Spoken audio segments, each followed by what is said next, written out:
Il-budget ta' din is-sena huwa wieħed differenti mis-soltu kemm minħabba żmien li fih qed ikun dibattut kif ukoll għall-kuntest politiku li fih qed jiġi ppreżentat. Budget li jekk kif tħabbar skattaw 112 jum ta' inċertezza dwar ser jiġri u dan wara xhur sħaħ li matulhom il-gvern mexa minn kriżi għall-oħra tant li f'aktar minn okkażjoni waħda tilef il-maġġoranza parlamentari tiegħu. Il-lejla wara d-diskors tal-Prim Ministru d-deputati jridu jivvotaw fuq mozzjoni biex il-Kamra tirriżolvi ruħha f'kumitat ta' provvista għal konsiderazzjoni tal-baġit tas-sena d-dieħla. Dan il-vot huwa importanti għaliex marbuta miegħu hemm il-voti ta' kull Ministeru illi f'ċirkostanzi normali jiġu ddibattuti u votati sa qabel mal-Parlament jaġġorna l-vaganzi tal-miliet.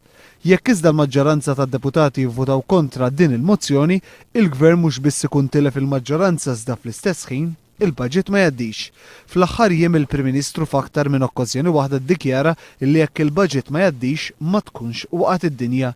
Jekk jiġri dan iżda kif intrabat illi jagħmel huwa stess fil-jiem li għaddew, Lorenz Gonzi murant il-President ta' Malta biex jagħtih parir illi jxogħli l-Parlament u fi żmien massimu ta' 3 xhur irid isejjaħ elezzjoni ġenerali. Kostituzzjonalment il-Gvern huwa marbut li jkollu maġġoranza parlamentari biex ikun jista' jibqa' dej bix-xogħol tiegħu. Fil-ġimgħat li għaddew kien il-Prim Ministru nnifsu illi qal li huwa jikkonsidra l-vot tal-lejla bħala wieħed ta' fiduċja fih u fil-Gvern tiegħu. Fuq din il-bażi l-Oppożizzjoni ddikjarat li ma tistax tivvota favur il-budget għaliex m'għandix fiduċja la fil-Gvern u lanqas fil-Prim Ministru. Bil-mexxej Laburista Joseph Muscat jgħid Lorenz Gonzi poġġa lill-Ministru Stingat qabel l-istabilità tal-pajjiż. Il-prassi mill-indipendenza li hawn dejjem kienet li l-Oppożizzjoni tivvota kontra l-budget għaliex dan minnu nnifsu huwa vot ta' fiduċja.